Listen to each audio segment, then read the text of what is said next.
I think we've got everybody who was part of our group. There should be 10 of us, plus Carolyn. And so if you guys can or show your faces, that would be great. So we're all here together. For those of you that have your cameras off, that would be wonderful. Hey, Ursula. And I think we've got 3 more who've got their cameras on. So either put some clothes on, put a hat on if you haven't combed your hair. There you go. And I see Ben's done his hair this morning. He's looking good. If you guys want to unmute yourselves, that would be great too, so that we can all chat. Just flipping over to maximizing referrals. Now, did everybody see the workbook that was attached to it? Yep. Okay, good. Because I went through from beginning to end, and I thought, where's the workbook? And I thought, oh, geez, I could have followed along. So did everyone else find it and do it? Fine, it's on the file. Yeah, okay, good. So I would suggest for future ones, if you didn't, pull open that workbook, and it kind of helps you keep track of it, and it also gives you sort of the major points in what he was saying. I went through it, and I just wanted to get your thoughts, or what was a good idea that you pulled out of it. I'm going to start with you, Claudia. The good ideas. Yeah, what'd you get out of it? It was really good reminder of, I've done many courses in the past, and it's funny because every coach kind of spins it up their own way. So for me, it was really, don't put your eggs in one basket. Don't focus only on one type of lead generation. For example, just your sphere, or just your, mortgage brokers or whoever they are, diversify. The other thing is just, go that extra mile to your clients and be there for them during and even after the sale. Mm-hmm. I don't know, for me, it was really more of the reminder and things to kind of include in a sort of, each transaction. Yeah. So it's not just a transaction, but it's really building the relationship for the long run. Yeah, that gets reinforced throughout it. Yeah. Chris is really, really good at weaving in the same message in different ways, so that you kind of are saying, okay, I get it, right? Debbie, what was a takeaway that you got from it? Well, for me, it was mostly just a review of a lot of things that I already know and I'm not doing. You know what?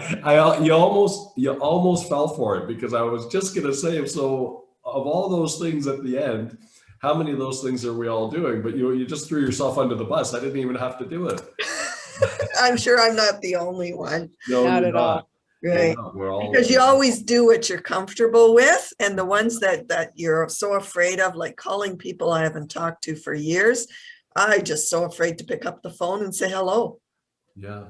It's funny, it's something that I'm doing with multiple people in our company, is saying, let's go back to old relationships. And it's really easy to say, hey, I was thinking about you. It's easy to say, I saw you on social media. I don't suggest it for ex-girlfriends and boyfriends, but for people you worked with and people you went to school with, it really, even a soft way is through social media. And it's really quite interesting how people are open to connect. And if you were connected with them at some point, they're really not thinking, why haven't you called me? Because they didn't call you either. But right. They'll likely be very, very, very welcoming with your hello. I would say it's a sort of a theme that's come up multiple times in the last few weeks. So there must be something in the air, because it seems you might want to try it. Yeah, the other thing that really stuck out for me is don't put all your eggs in one basket, which is what I was doing. Yeah. And when that's gone, it's gone. Jennifer, you're the newest licensee. You're still, in the beginning when he says, "So you've got your license," you're the What? you're the rookie in the room. You're the rookiest of all of us. I And am. so, you must have gotten a whole bunch out of it. Yeah, I'm actually really excited about this course, especially where I'm at in the process. So I was just taking it all in and making notes about great habits to get into right from the start, so that hopefully I'm not 20 years down the road and going, gee, I haven't talked to Susie in 20 years. Yeah. I'm hoping that this will help me develop those great habits of making sure that I've got those touch points throughout the year, and that I'm not losing anybody. There was the one part of it, it came from a program called the Ninja program that we brought to Canada probably a decade ago, and we'll probably bring it back again. And they touch on a thing called Ford. So if you don't know what to say, Ford people, and you ask them questions or talk to them about their family, their occupation, their recreation, or their dreams and desires. And that gives you, if you just keep that sort of on top of your screen or near your phone. And so if you don't know what to talk about, you're going to say, hey, what's new? How's the family? It's very easy. How's your job doing? What are you doing these days? It's so easy to have a conversation when you have a clear guide like that. Does anybody use Ford? That was one of the things I noted when I was taking notes from him. I wrote that down. And it's funny because I come from a car family. My father worked from GM. So Ford usually is a four-letter acronym in our word, but it doesn't mean nice things. No, found on road debt, isn't it? Usually fix or repair daily, That's right. There's a couple of them, but I like this new one better. Okay, good. Sandra, how about you? Well, I absolutely love Chris Leader. And I do love Buffini, but there's something about Chris Leader that he just hits me. And so after Buffini, going into Chris Leader right away, there was, especially in this section, a lot of repeat, which was really great. And his homework section, I'm going to take it almost like he's my personal coach. And I've decided and I have to confess, I did this late last night when I listened to him. I'm going to make a list. And for me, I could, because I haven't been in the business for 20 years, of every single person I've done a deal with, and make a point, because I know just by listening to him, there was probably 3 that stuck in my head that I haven't really followed up properly. Yeah. And I'm going to make a point of calling and contacting every single one. So I love that reminder, because like Debbie said, we know what to do, but we're not doing it. Yeah. And his pop-by. So I am so famous that if I am going to do a pop-by, I pray and plead that no one's home, and I dash and I run. I'm so uncomfortable. So, and I love the idea, call. I'm popping by for a few minutes. I want to say hello. And I think that'll make it easier for me personally anyways, to do a pop-by. So I like his take on that. And one thing I'm going to change is my my trades. So I've got a bunch of go-to people, but now I really want to make a point of focusing on quality trades, because it's happened more than once. You send them the best price trades because they don't want to spend a lot of money, and they take them. And then there's like, he didn't finish this, he didn't do this. And I thought, you know what, that's coming back on me, even though I said to them, like, it's up to you, interview who you want, try this guy. And so now I want to revamp my trades, and I want to just focus on quality trades. If they want to use who I recommend, great. If they feel they can, they have someone else for a better price, then of course, it's up to them. But that's what I took away from it. Okay, that's great. Who's next? Jen. Oh, yeah, it was definitely a good reminder for many things. That some of them I do, but now this wasn't part of it. But for me, it was being excited again and like having the proper energy. And because I'm a big believer, like if you send a message to someone and you're not feeling it, then it's probably going to fall flat.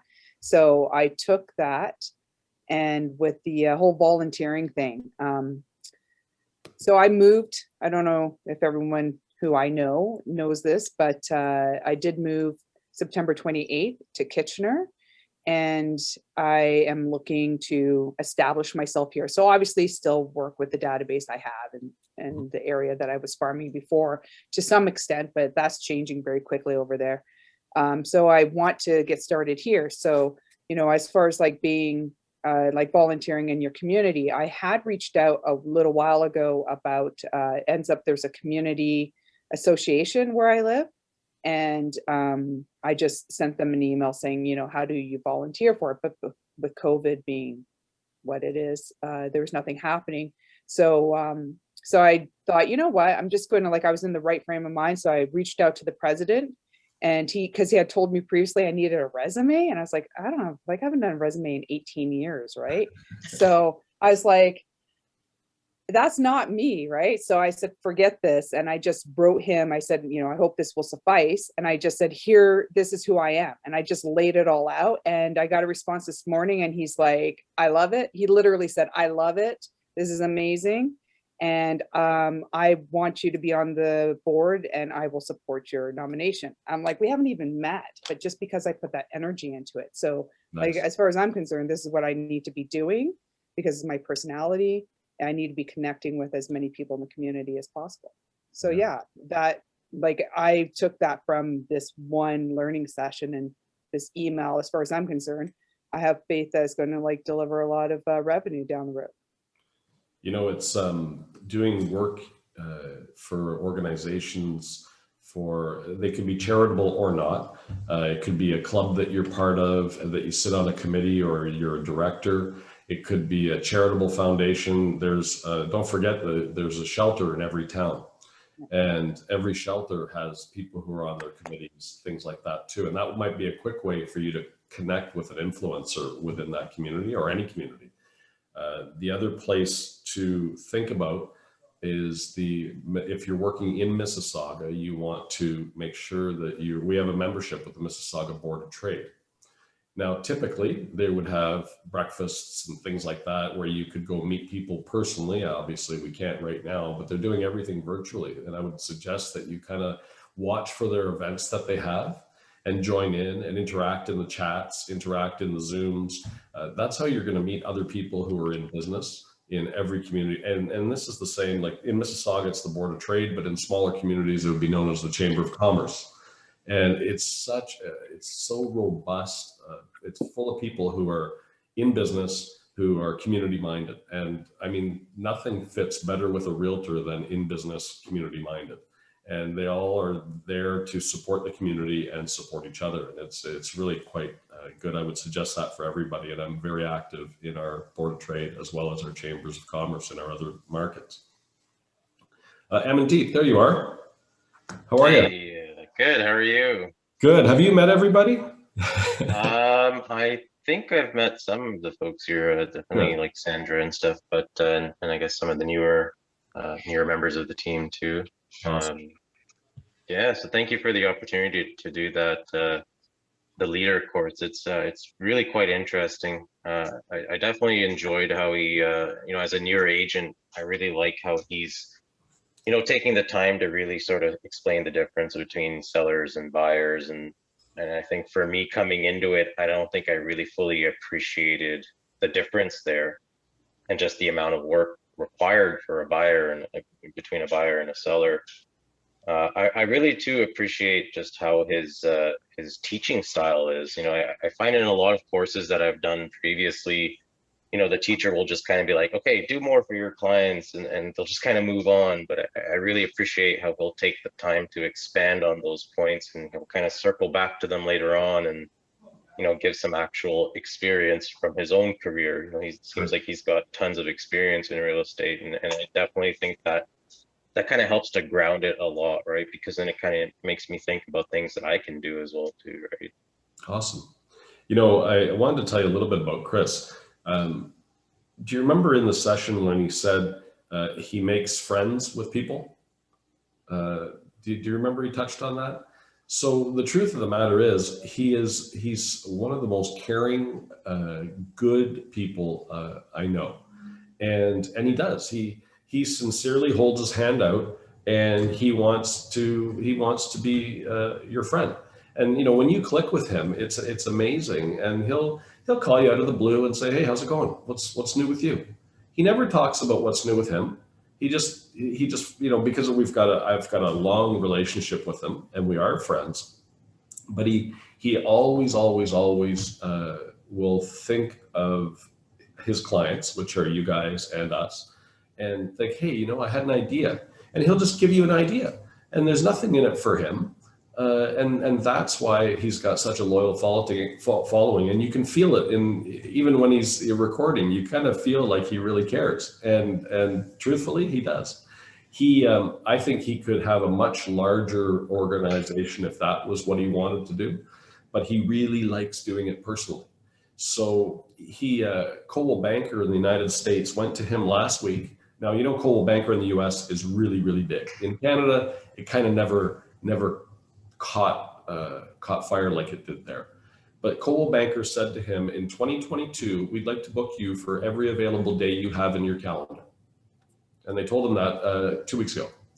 And he's just like, holy crap. Because he's been working in the States, and now, of course, with COVID, he hasn't, but they're 100% confident that in 2022, he'll be there. And so he said, well, right now I don't have anything in my calendar. And they said, well, we'll take it all. And he's like, no, hang on.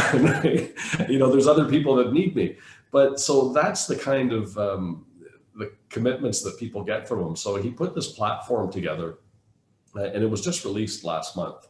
And really the point is so that we can get together and use it, because he's got, I think, a dozen coaches working for him. But what he really loves is working with you guys and seeing us do this stuff using his content and seeing you all grow. And so if you feel that he's sincere, he really is. And so I hope you're enjoying it. Delbert, how about you? How you doing? Good. Can I take this opportunity to say thank you for this? Oh, you're welcome. Yes, sir. What I take from it as a new agent is the unwritten letters that he spoke about going back to your spirits, because I did it when I just started, and I get a lot of good response from it, and I kind of stopped because of time constraint. Yeah. And also the idea of just going around and looking at houses, whether you have a client or not. Yeah. Like Yeah. get to know the neighborhood. Yeah, absolutely. It's you know, it's all habits that are easy to do but hard to stick to, it seems. Consistency, yes. Yeah, and that would be for most people, I would think. Yeah.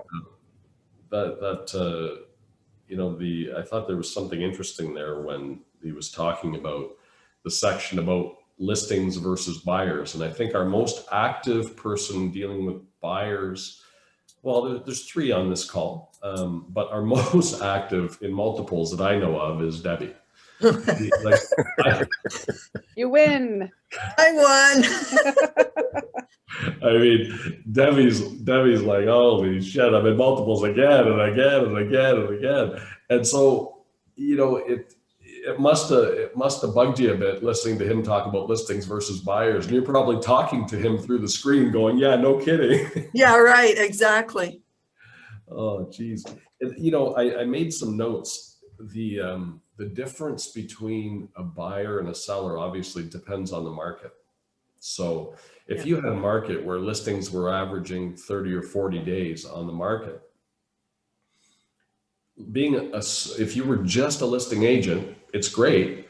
However, now you have more time invested in those listings, right? And so you'll have to be better at managing your relationship with the seller, and feedback and advertising and all that stuff. Whereas now, you know, you don't necessarily have the opportunity to get all those opportunities. So I went through it and I think, okay, so if we compared buyers and sellers, and we're going to represent both, what are things that you could do to turn into more business with sellers versus what are things you can do to turn more business with buyers?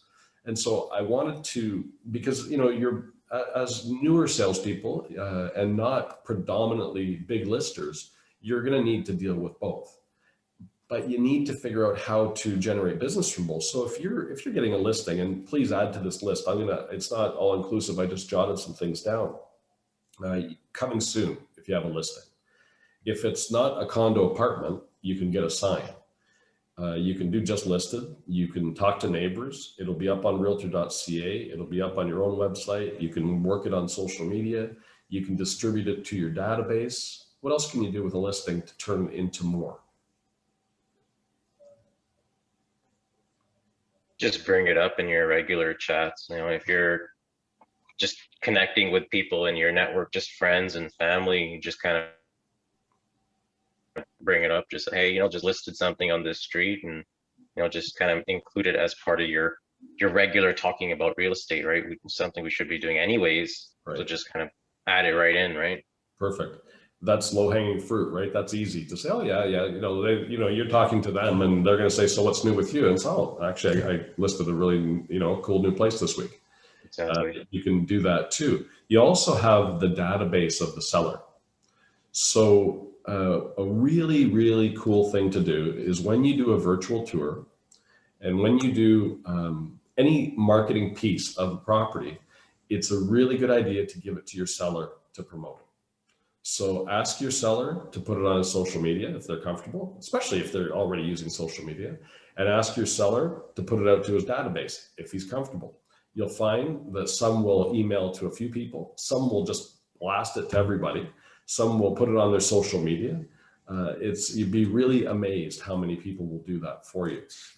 And does anybody do that, Sandra? I do all the time. And I just want to point out, make sure you send the branded link, because you want your your name out there too, because they, you know how we receive both links. So make sure it's the branded link. So for those of you who don't know what that means, with a lot of the boards, you can't brand your virtual tour. And so it has to be unbranded. So usually the virtual tour companies will do two versions. They'll do a branded and unbranded. So the one you circulate through your social media and give to your sellers and things like that is the branded one. And the one that goes on MLS is the unbranded one. Just so in case that was a question that you didn't know. What are some things, let's, comparatively, well, actually, there's post-sale stuff too, right? So there's just sold and activities around that. What can you do when you're working with a buyer to turn it into another transaction? Any ideas? Yes, Andrew. You can just, nobody has to raise their hands. Just unmute yourselves. We can all talk. Maybe take a picture of them. I don't know if he said that, but I know that I'm going to do this. Take a picture of them standing in front of the house. And ask them, I just sent a request, ask them if we can post it on social media using their first names, and then tag them. And then hopefully it could start, because someone that's watching them might recognize them. Actually, I think he did talk about that, but I was going to do it anyways. And I think that might help. And because we're always saying, or at least we should be always saying, if you know anyone that needs, real estate help, et cetera, but that's another way of doing it without even asking. Just do a post on them with their faces. Great. Can I say something about that? So I find, so 100% you got to be who you are, but I find that don't ask the people if you can put them on social media. Tell them you would like to do it. Then if they don't like it, they'll tell you, because I went through this with Mr. Hanna throughout the last year, where he'd be like, hey, I don't normally put my kids on internet and whatever. And I know it might be weird. I'm like, you're making it weird for them when you say those things, right? So I just, I'd say, hey, so we want to put this on social media. And they're like, awesome. So I think if you start that way, it might be better, instead of saying, if you make it sound like it's going to be a big deal, then you give people reason to question it. Yeah. Good point. I guess I was just afraid that they would say, well, oh, please, you shouldn't have used my names, or. Yeah, but don't be afraid. If they say no, you say no big deal. Yeah. You say, I'm going to promote the house without your names and without your picture, because you already had them sign that, right? Yeah. And you say, we don't have to put your name in it. Don't worry about it. And you just brush it off. It's not a big deal. Yeah. No, I would agree. Yeah. So what else can you do? Outside of COVID? Yeah. Right. Well, I mean, actually, COVID hasn't stopped this activity, but it's just, there's a difference between dropping off and door knocking, right? But, doing the 10, 10, 20, with your listings. You could do it with listing, with sold. I think when you list a property, it's maybe more effective, but everyone has their own stats on that. Yeah, so the truth of the matter is only the listing broker can do that with their materials. Right. So as a buyer agent, unless the Oh, listing, buyers, meh. Sorry. yeah, I forgot we were talking about buyers again. yeah, so you can. Another way to do it, which is a wonderful post-COVID idea, unless you can figure out a good way to do it during COVID, is when you sell someone a house, to survey the people around the neighborhood and just get the data about where's the best place to go grocery shopping, where's the best dry cleaner, where's the best this, where's the best that. I'm representing these people, they're moving into the neighborhood, and I'd like to survey you as to who's the babysitters, who's a dog walker, who's this, and all that stuff. What's the best park, where should we go? And it's amazing the response you will get. And the response isn't so much, the response that your buyers will have, they'll love it, that you've actually surveyed the neighbors and kind of give them a warm introduction when they get there. But in addition to that, what's happened is the people who live there are thinking, my agent never did that for me. And there's very few people who do this consistently, but if you will, you're going to find you get great, great, great results. And please remember that one. What else can you do as a buyer? Sorry, one of the things I was going to mention is kind of similar to what you were just saying there, Alex. Since as the realtor yourself, you might not be there. You're definitely not going to be there at the property, all the time compared to the person who's living there. And chances are that person's neighbors or family or your friends, they might see, oh, you put your house on sale, and ask questions about that. And you can ask your client and say, hey, have people in the neighborhood been talking to you? And if they show a lot of interest, and maybe you can go and approach those people. Right, and especially if somebody's interested in working with you, right? Absolutely. Thank you. Ursula, what did you get from the sessions? Well, I definitely learned that you need to work hard to get things accomplished, because I took this the same course before, probably 2 years ago, and yes, I it was motivating. It was, I think, got super. Lots of good ideas, and yes, I think I did them, but now I realize that I am somehow a little bit more scared. Like, I'm more like cautious. I don't know why that, and that's why I believe it's a perfect timing to get to remember all those good things that, as everybody was mentioning, be creative, and also get out of your comfort zone. Don't be afraid, and trust yourself, and go and have, like, I have a good group of friends, and my sphere of influence is good, and I don't know why I've been doubting about it. And so now I feel like, okay, I'm going to put together this plan, and I'm going to restart little by little, because I think at the beginning, at least in my experience at the beginning, when I was new to the business, which is not so long ago, so I still consider myself like somehow new, but I was more risk taker. I was like, okay, I'll do this, I don't care. And now I am more cautious. I am like more, I think I learn more things while I like, when I did my transactions, and the more work I have, the more things I learn, and the more cautious I am. And I don't want to take the same risks that I took before. So now I want to do things right. And then you come in that game that, oh, I want things to be perfect, but because they're not going to be perfect, then you end up not doing anything. So now I have my list of things that I want to do, but then I'm thinking, oh, but there's so many, and then I feel overwhelmed. So I'm think for the good thing that about all these, and the change that I'm doing in this stage of my life, I feel like it's good, because it's a good reminder of, don't give up, keep working hard, you're going to get results. Just stay focused, and set up the priorities, right? Like, start little by little, but I think it's helping me to get my ideas organized, and also specific action items that I'm going to that I already taking. Like I it's not that I listen and then I'm just thinking about it. No, I already started working on them, which is good. And and this week I already have a list of people that I want to connect with, that maybe because I don't know why I was scared of contacting them, but I know they're young, they're definitely looking to buy a place.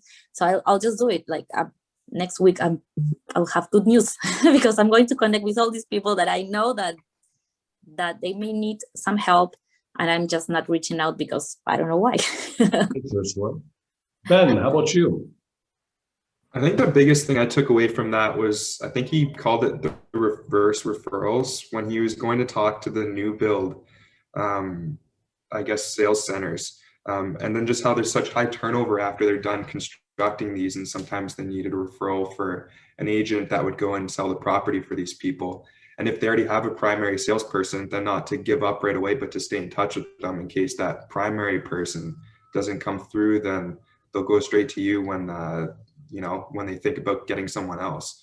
So that I think was a big one. And then in terms of touching with the construction workers and stuff, I don't know how that would really work, just because I know it's usually like a military base going onto these construction sites now with allowing people to go in. But I think what he did touch on was just treating people with respect when you're going through, and not just kind of looking down on them if they're a bricklayer or a drywall person. Like, everybody's buying a house, and you show people respect, and it'll pay itself back to you just by being a good person. So I think that was a couple of big things. And then in terms of the buyers, something as simple as going and dropping off a pizza during their moving date, and then maybe meeting some more of the people that are helping them move at the house, and then just kind of showing that you're willing to go that extra mile. I really like that, and I think that could definitely pay itself off. You know, it's going the extra mile is I think you guys are all built that way anyway. I mean, if you came into this business and you thought you were just going to take, then you're in for a big surprise, because you don't get unless you give in this business, right? And those of you who have been around for a while really know that. The more you give, you're going to get it back. You touch on relationship and respect. Those are big items, right? The other item that I pulled out of it was trust. And something that, if your early career, having people trust you is probably the single most important thing that you're trying to achieve. And so there was something that Chris talked about. It was about guard your credibility. Does anyone remember that? Yeah. And I can replace credibility with reputation. I can replace that with ethics. And those things you have to be very careful to protect, because it's easy to take a shortcut that would compromise your credibility or your reputation or your ethics. And the people, not only in this business, but in all businesses that sustain and end up working by referral more and more, they guard those areas fiercely. Arnold, what did you get? Well, I missed the last week, Monday. Sorry? I didn't watch the first one. I missed it. I wasn't here on Monday. Oh, okay. So that's okay. So you're going to watch it now? Yes. Okay. And so you still have to watch it even though you have all the answers. Will do, for sure. No, I forgot about it, and I missed meeting last week, so I'm behind. That's okay. And so if you get stuck, did everyone figure out how to operate it? Like it was fairly simple. You know where the notes are now, or I know where the notes are now. You guys probably knew where they were, because I didn't go to the orientation. And so I fumbled around with it until I figured it out. Couple other things. Controlling your time is, we think about a few things. You think about trust, you think about respect, relationship, credibility, ethics, and time. I mean, what else do you have? You're not required to go out and buy real estate to sell it, right? So you don't have an inventory problem. You don't have to rent a store. You don't have to do any of that stuff. Well, what you do have is what's very crucial is the amount of time you have in a day or a week. And, you know, whether you work late or start early, whether you make a list or whether you have, you do it online, however you do it, you really need to think about, and this, right now, it may not mean as much to you, but it will later.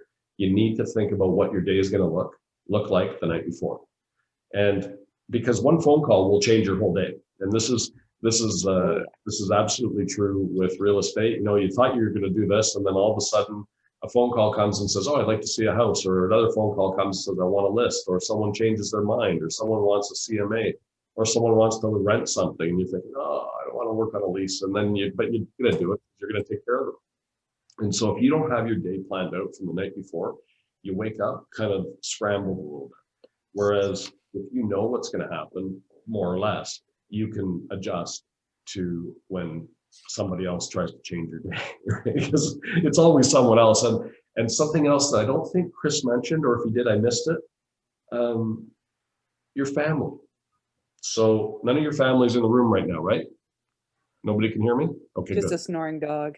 Oh, that's okay. That's okay. So your family, sometimes, if you don't set the rules, they will think you don't have a job. And they will think that you can drive them somewhere in the middle of the day while you should be doing something of the content that was in that. Or, you know, you've got an uncle flying in from wherever and they're asking you to go pick them up at the airport. Or just simple things that are, and you guys already know, and those of you who've been around for a while, you know that your family doesn't always think you have a job because you have flexibility in time. And so you have to be careful that you don't get, you don't fall into that trap. And if you have an unplanned day, you're like, yeah, I can do that. And then there you go. You just blew off a couple of hours doing something that really wasn't necessary. You didn't have to do it. And you could say it's a spouse. You could say it's a teen, an adult child, an aunt or an uncle, parents. Like they'll just, oh, you got time, Ben? Can you come help me move this log on Tuesday morning at 9:30? Or, yeah, like I want to cut some trees down. I'm like, okay, sure. You know, and, you know, Ben, I'm just picking on you, but you know what I mean, right? And I know that all of you have been pulled off your game because people think you've got all the time in the world. So just be careful about controlling your time, I would say. So I was going to say something earlier when you're asking about tips for time management, and I learned the hard way, and I haven't been practicing it very long, but 100% you got to schedule your personal time first. Like business is important, but there have been times where I felt sour about how much time I was devoting, like what I was missing out on. Like I planned on doing something for myself and it didn't happen because of clients and stuff, which is why I now also, I've always liked getting up early, but I wasn't doing it for a while, but I'm up between 5 and 5:30 every morning so that I can have the 3 or so hours to do the things that I want to do for myself so that I can, then there's no excuse and I feel good about like if things go off the rails, right? Like if all of a sudden the phone rings and something's going to consume 5 hours of my time, right? And if there's something that's important with the kids, they know, like, because it has been a few years now, but they know that they need to let me know ahead of time or there's no guarantee. So like, that's just the deal, right? But same with clients, people are very understanding. If you say, you know, they say, oh, I really need you to do this. And you say, I can't do it at 5, but I can do it at 6, right? They're like, they respect that, right? And really no one wants, I have found that people don't really want to deal with you if you're always available. Like if you're like, oh, I got nothing, because then they'll be like, why, right? Like, why do you have nothing on your schedule, right? Yeah, so exactly. You want to be a little bit busy. Yeah, no kidding. You know, and just to circle around to that, because I agree with you wholeheartedly. What will happen if you don't and you get busy, there'll come a point where you are not enjoying the interactions with your clients because you're feeling like I'm not having that personal time. And I do think you have to plan it and stick to it because, you know, the last thing you want to be with your families is the person who always cancels or the person who never shows up, or, you know, you're always doing something else or not present when you're there. And I think when you work and, you know, don't hang around the malls, and when you're off, be present with the people that you're off with, even yourself. That would be my best advice. Are you guys getting value out of this so far? Huge. Awesome. So we're going to go, and feel free to roam around the periphery of the sessions we're going to do together. So we're going to do sessions 3 to 15. And you can work ahead if you want, or you can kind of go at this pace and then digest. I suggest doing it weekly so that you're able to now reflect today or the next couple days on some of the stuff we chatted about. You're able to reflect or maybe watch that session, those sessions again, maybe go through the workbook and pick 1 or 2 things that you're going to implement. You're not going to do it all. And if you are going to do it all, you're not going to do it all today. So just pick something and just get it done. And so that next week you can pick something from the session next week. That would be my best advice to you. And you can always go back to it. And I think there's just so much content that you can go back to it. And something that is in common, we just finished an 8-week Buffini session, and a couple of you were on that. I can't tell you how many people take these courses repeatedly. And the same course, I'm not talking about just a new course, but like say repeating what we do now, because what you're absorbing now and what you think is important now depends on where you are at now. So, you know, you could have heard this session, session 3 years ago, and the same things wouldn't resonate with you as they do now. And so that's why the content is so deep. There's so many layers of it. You can build your business on any of these platforms.